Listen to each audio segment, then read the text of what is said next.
Akola 24 news, एक कदम भ्रष्टाचार के खिलाफ। अकोला 24 न्यूज में मैं नेहा शेख आपका स्वागत करती हूँ। अकोला कृषि उत्पन्न बाजार समिति का कामकाज 4 घंटे ठप्प रहने से किसान व व्यापारियों को कई कठिनाइयों का सामना करना पड़ा। बाजार समिति के व्यापारी एवं आढ़तियों द्वारा लक्ष्मी सेल से व्यवहार नहीं करने का मामला सामने आया है। बता दें कि अकोला कृषि उत्पन्न बाजार समिति में किसानों द्वारा बड़ी मात्रा में सोयाबीन लाया जा रहा है, किंतु बाजार में लगातार निर्माण होने वाले विवाद थमने का नाम नहीं ले रहे हैं। विगत वर्ष नर्मदा सॉल्वेक्स इस कंपनी ने करोड़ों रुपए का खेत माल खरीदी करके आढ़तियों के पैसों का चुकारा न करने से बड़ा विवाद सामने आया था। इस प्रकरण में पुलिस केस भी हुई थी, जिसके कारण बाजार समिति द्वारा संबंधित कंपनी के दोनों भी फार्म को बाजार समिति से बेदखल करके रद्द कर दिया गया था, किंतु लक्ष्मी सेल्स कॉरपोरेशन इस प्रतिष्ठान द्वारा मुख्यमंत्री का पत्र लाकर बाजार समिति की अनुमति से कार्य को आरंभ किया गया था।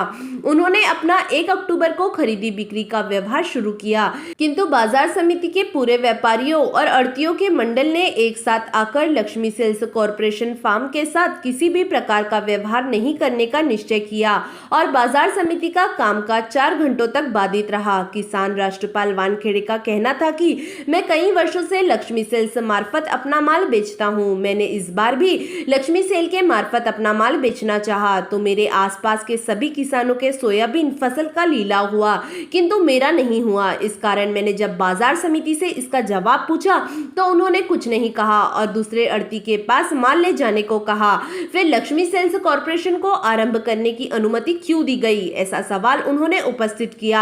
हालांकि लक्ष्मी सेल्स प्रमुख द्वारा अपने विचार रखते हुए कहा कि बाजार समिति हमें इस पूरी प्रक्रिया में सहयोग नहीं कर रही है। इसे देखकर लगता है कि वो कहीं ना कहीं किसी के दबाव में कार्य कर रही है, जिसके चलते सैकड़ों किसानों का हजारों क्विंटल खेत माल बगैर लीलाव के जमीन पर पड़ा है। मामले को बढ़ता देख परिणाम स्वरूप रामदासपेट पुलिस को बुलाया गया और दोपहर 2:30 बजे के बीच बाजार समिति और प्रशासन की मध्यस्थता के बाद बाजार का कामकाज पहले के अनुसार शुरू करने का प्रयास हुआ। करीब 4 घंटे खंडित रहने वाले बाजार सुचारू हुए तक सैकड़ों किसान परेशान नजर आए। इस प्रकरण में किसान और कामगारों को परेशानियों का सामना करना पड़ा।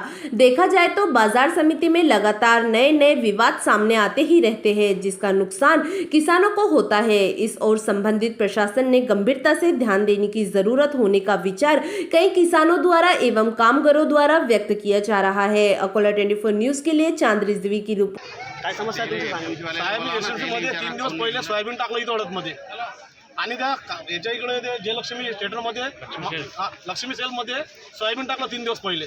आता हराशी बोलत बोलत आज अति आलो मी. हराशी बोलत बोलत माझ्या घरापर्यंत आले आणि अति होऊन ते भेंशी साहेब म्हणतात की या गंजार बोली सध्या बोलल्या जात नाही. कारण ठीक आहे पाणी चहा पाणी घेते नंतर बोलते. कारण काय ते कारण सांगायला तयार नाही साहेब. तुमचा माल खराब आहे का? आता माल चांगला आहे, सगळ्या गोष्टी पद्धतशीर आहे. ते म्हणतात की हा माल उचला दुसऱ्या मार्केटमध्ये टाका. आता हा माल एवढा चांगला माल आहे साहेब, एकदम एकसारखा दाना असूनही हे साहेब म्हणतात की व्यापारी हा माल घ्यायला तयार नाही. तर मी त्यांना कारण विचारलं बघ काय कारण आहे तर ते सांगायला तयार नाही, बोली बोलायला तयार नाही. कमिटी काय आता कमिटीचे सचिव साहेब आले, ते काय देतो ना मालोकर साहेब. ते मालोकर साहेबांचं म्हणणं असं आहे की बाबा तुम्ही माल उचला दुसरीकडे टाका. आता या माणसाकडून मी पैसे घेतले, यायचे आमचे 10 वर्षापासून संबंध आहे मार्केटमध्ये, म्हणून इथं माल टाकला. काय कारण आहे दुसरीकडे टाकायला? हा दुसरे कारण सांगायला तयार नाही साहेब. त्याला विचारतो ते पैवर आली इकडे तिकडे. हे अडत नाही माल क्यों नाही खरेदी दुसऱ्या अडत नाही कुठे आले का कुठे?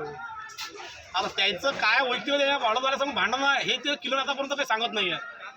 ऐसा है तो फिर पहले माल नहीं उतारने दिले, पहले तुम लोग के माल रोकने उतारने से मी साहेब तिथून ट्रक घेतला, चिठ्ठी काढली, त्यांना सांगितलं की मार्केटमध्ये माल चालला. तिथून माझे कट्टे मोजले, अतिवरून खाली केले, ती हराज पट्टी तयार केली, त्यांना लावली, फर्जी लावली. 2 घंटा पण त्याच्या मागे हिंडवलं हळदवाल्या इथे तिकडे. त्यामुळे ठीक आहे आम्ही येऊ आल्यानंतर येऊन त्यांना थांबून टाकलं.